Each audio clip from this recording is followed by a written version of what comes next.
4 ოქტომბრის მოვლენებზე დაკავებულ მურთაზ ზოდელავას, პაატა ბურჭულაძეს, ირაკლი ნადირაძეს, ლაშა ბერიძეს და პაატა მანჯგალაძეს ციხიდან სატელეფონო ზარები, პაემნები და წერილები აიკრძალათ. ამის შესახებ დაკავებულთა ადვოკატები საუბრობენ. როგორც ისინი ამბობენ, შესაბამისი დადგენილების ჩაბარების შემდეგ მას აუცილებლად გაასაჩივრებენ. ადვოკატები ამ შეზღუდვას ბრალდებულებზე ფსიქოლოგიური ზეწოლის მცდელობა დაფასებენ. როგორც ქართული ოცნების იუსტიციის სამინისტროში მედიას ეუბნებიან, სატელეფონო ზარები, პაემნები და მიმოწერა მათ შინაგან საქმეთა სამინისტროს ცენტრალური კრიმინალური პოლიციის წერილობითი მიმართვის საფუძველზე 9 დეკემბრამდე შეეზღუდათ.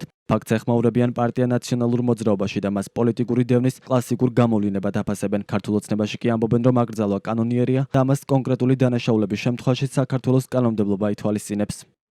რა თქმა უნდა, ეს კიდევ ერთი ნათელი დემონსტრაცია იმის, რომ არამხოლოდ აკავებს პოლიტიკური ნიშნით ივანიშვილის რეჟიმი თავის ოპონენტებს, არამედ მათ ართმევს ხოლმე, მათ შორის პატიმრობაშიც უფლებებს, ანუ პატიმრის უფლებებიც აქვს ხოლმე აბსოლუტურად შეზღუდული. ჩვენ ამას ხედავდით მათ შორის ლევან ხაბეიშვილთან მიმართებაში, ხედავდით ჩვენი პარტიის დამფუძნებელთან მიმართებაში წლების მანძილზე და ეხლა ხედავთ სხვა პოლიტიკური პატიმრების შემთხვევებშიც, მათ შორის ამ ხუთეულს, რა თქმა უნდა, აქვს შეზღუდული ფაქტობრივად ყველა პატიმრის უფლება, რაც არის ამ პოლიტიკური დევნის კლასიკური გამოვლენა. თქვენ იცით, რომ სახელმწიფოს წინააღმდეგ მიმართულ დანაშაულთან დაკავშირებით, ასევე ტერორისტულ დანაშაულთან დაკავშირებით არის ჩამონათვალი შესაბამისი კანონმდებლობაში, ვისაც შეიძლება ეს შეეზღუდოს.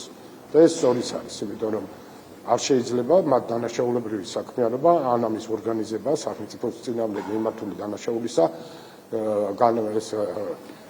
გააგრძელონ საპატიმრო ადგილებიდან. ეს ქართველების მოგონილი არ არის, ჩვენი მოგონილი არ არის, ასეთი ტიპის დამნაშავეებს ნებისმიერ ქვეყანაში აქვს შეზღუდული ასეთი ურთიერთობები. 4 ოქტომბრის მოვლენების შემდეგ ქართული ოცნების შინაგან საქმეთა სამინისტრომ ჯამში 46 პირი დააკავა, მათ შორის არიან 4 ოქტომბრის საორგანიზაციო კომიტეტის წევრები, მათ ბრალის 3 სხვადასხვა მუხლით ედებათ. მურთაზ ზოდელავას, პაატა ბურჭულაძესა და ირაკლი ნადირაძეს სტრატეგიული და განსაკუთრებული მნიშვნელობის ობიექტების ხელში ჩაგდებასა და ბლოკირების მცდელობას, ჯგუფური ძალადობის ორგანიზებასა და ხელმძღვანელობას, საქართველოს კონსტიტუციური წყობილების ძალადობით შეცვლისკენ და სახელმწიფო ხელისუფლების დამხობისკენ მოწოდებას ედავებიან. ლაშა ბერიძეს სტრატეგიული და განსაკუთრებული მნიშვნელობის ობიექტების ხელში ჩაგდებასა და ბლოკირების მცდელობას, ასევე ჯგუფური ძალადობის ორგანიზებასა და ხელმძღვანელობას ედავებიან. რაც შეეხება პაატა მანჯგალაძეს, ბრალდება ერთი მუხლით 225 მუხლის პირველი ნაწილით წარედგინა, რაც ჯგუფური ძალადობის ორგანიზებას გულისხმობს. დაკავებულებს 9 წლამდე თავისუფლების აღკვეთა ემუქრებათ. 7 ოქტომბერს თბილისის საქალაქო სასამართლოს მოსამართლემ ლელა მარიდაშვილმა 4 ოქტომბრის საორგანიზაციო კომიტეტის წევრებს პატიმრობა შეუფარდა.